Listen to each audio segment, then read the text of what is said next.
మొదలవగానే first వచ్చేది నీటి వలన వచ్చే అంటువ్యాధులు, నీటి వలన వచ్చే కలుషిత నీటి వలన వచ్చే అంటువ్యాధులు ఎక్కువ వస్తాయి. ఈ సీజన్లో డయేరియా, చిన్నపిల్లలకి ఎక్కువగా డయేరియా, వాంతు, ఎన్ని గ్యాస్ట్రైటిస్ అంటారు, వైరల్ గ్యాస్ట్రైటిస్ సీజన్లో ఎక్కువ వస్తాయి. పూర్వకాలం చూస్తున్నట్టయితే విపరీతంగా వచ్చేది, సీజన్ రాగానే వచ్చేది.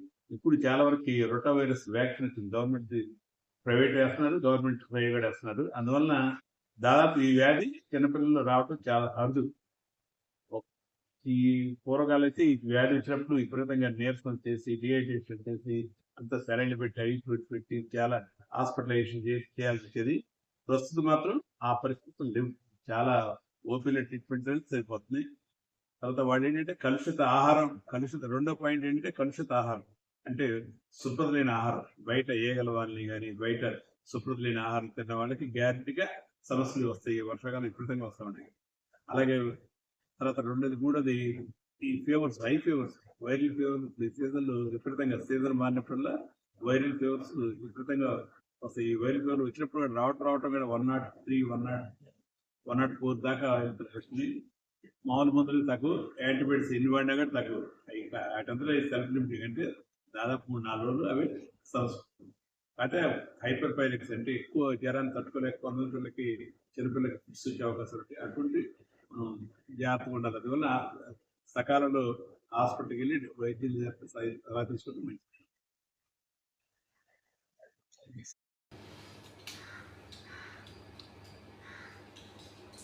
అందరికీ నమస్కారం.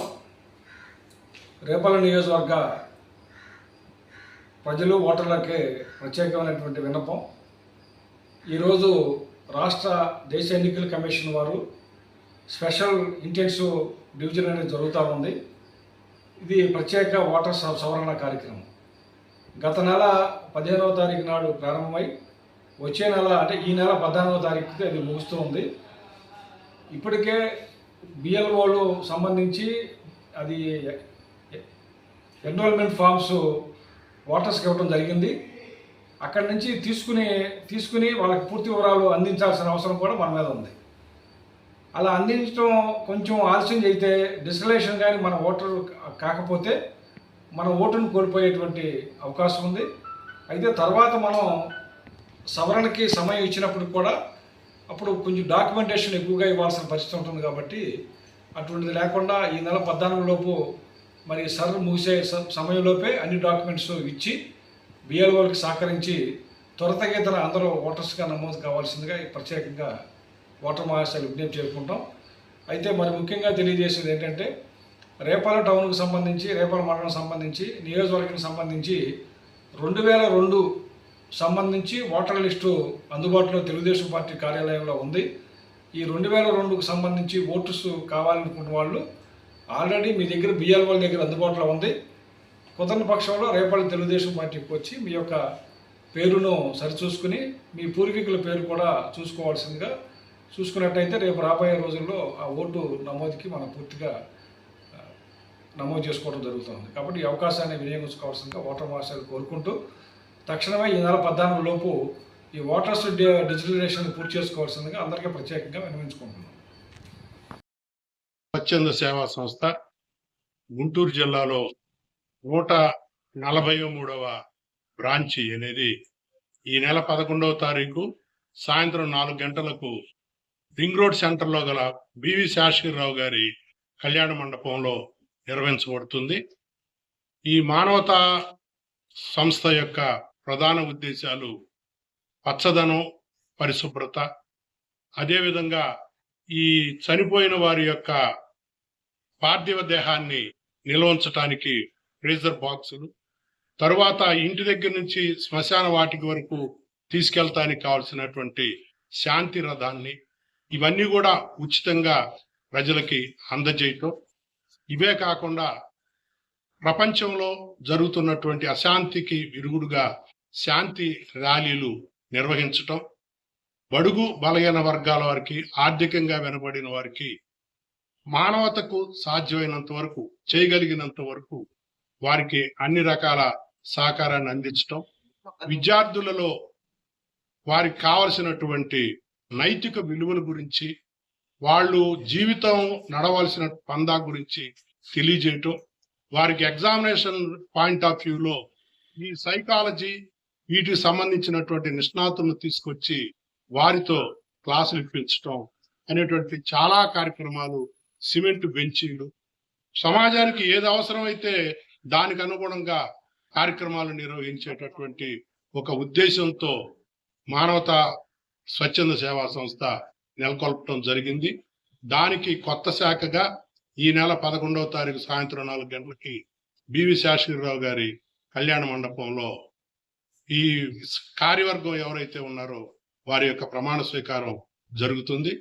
దానికి అధ్యక్షునిగా నేను, తర్వాత సెక్రటరీగా కె శివశంకర్ రాజు, ఆర్థిక కార్యదర్శి మేకా రామకృష్ణ గారు, అలాగే అడ్వైజరీ బోర్డు మెంబర్లుగా కుదరవల్లి వెంకటేశ్వరరావు గారు, వీరందరూ కూడా ప్రమాణ స్వీకారం చేయటం జరుగుతుంది. తర్వాత ఈరోజు కార్యవర్గానికి గుంటూరు నుంచి వచ్చినటువంటి ఉప్పల సాంబశివరావు గారు గుంటూరు మానవత డైరెక్టర్ మరియు కన్వీనర్ ఇచ్చేసి ఉన్నారు. ఇప్పుడు వారు ప్రసంగిస్తారు. మానవత అనే సంస్థ శాంతి జీవనం అనేది ఒక ఆలోచనతో మొదలైంది. 2004లో జంగారెడ్డిగూడెంలో ఒక చిన్న హృదయ స్పందనతో మొదలైన చిన్న కార్యక్రమం, 108 మంది సభ్యులతో మొదలైన కార్యక్రమం ఈరోజు 142 శాఖలు 93,000 మంది సభ్యులతో నడుస్తున్నది. అదే మనకు చెప్తుంది ఈ సంస్థ చెప్పిన గొప్పతనాన్ని. 20 ఏళ్లలో 108 నుంచి 93,000 మంది సభ్యత్వం పెరిగినాయి. అదే చెప్తుంది సంస్థ యొక్క గొప్పతనాన్ని. సంస్థ మెయిన్గా 10 అంశాల మీద చెబుతుందండి. పర్యావరణ పరిరక్షణ, నైతిక విలువల బోధన. అంటే ప్రస్తుత సమాజంలో ఈ 2 అతి ముఖ్యమైనవి. ఇంకా నైతిక విలువలు క్షీణిస్తున్న ఈ క్షణంలో పిల్లలకి స్కూల్ నుంచే నైతిక విలువల బోధన చేస్తూ పర్యావరణం, ఎందుకంటే ఈరోజు ఈ వర్షాకాలంలో ఈ అతివృష్టి అనండి, అనావృష్టి అనండి, ఈ టెంపరేచర్స్ ఈ విధానం పెరగడం కారణం ఏంటంటే పర్యావరణం క్షీణించడం. దానికి ముఖ్య కారణం ఎవరు? మనమే. సో దాన్ని పర్యావరణ పరిరక్షణ ఒక గోలుగా చేసుకుని మొక్కలు విపరీతంగా బాగా నాటి, ముఖ్యంగా అవేర్నెస్ పెంచడం, పిల్లలకి అవేర్నెస్ పెంచుతూ, పేరెంట్స్కి అవేర్నెస్ పెంచుతూ పర్యావరణ రక్షణ మన బాధ్యత, గవర్నమెంట్ బాధ్యత, మన బాధ్యత, ప్రతి పౌరుని బాధ్యత అనే ఒక అవగాహన కల్పించాలనే దృష్టితో ముందుకెళ్తున్నాం. అది కాకుండా ఎందుకంటే ప్రతి దానికి రక్తదాన శిబిరాలు నిర్వహిస్తాం ప్రతి సంవత్సరం 2-3. అవి కాకుండా అవయవదానం అండి. అవయవదానం ఈరోజు చనిపోయిన వారి అవయవదానాలు చేసి కంటిలో ఎందుకు ఒక్క కన్ను ఇస్తే మనం 3కి చూపు వస్తుంది. సో అలా జనాల్ని ప్రోత్సహిస్తూ ముందుకెళ్ళాలని, మళ్ళా మహిళలకి ప్రోత్సాహకాలు, మహిళా సాధికారత దిశగా ఎలా చేయాలి అనే దాని మీద మహిళలకి కుట్టు మిషన్ల మీద, కంప్యూటర్స్ మీద, అండ్ మహిళ ఎలా సొసైటీతో ఎలా నిలబడాలి వాటి మీద ట్రైనింగ్స్ ఇస్తూ ఉంటున్నామండి. ఇలా 10 అంశాల మీద చేస్తూ ముందుకెళ్తున్నాం.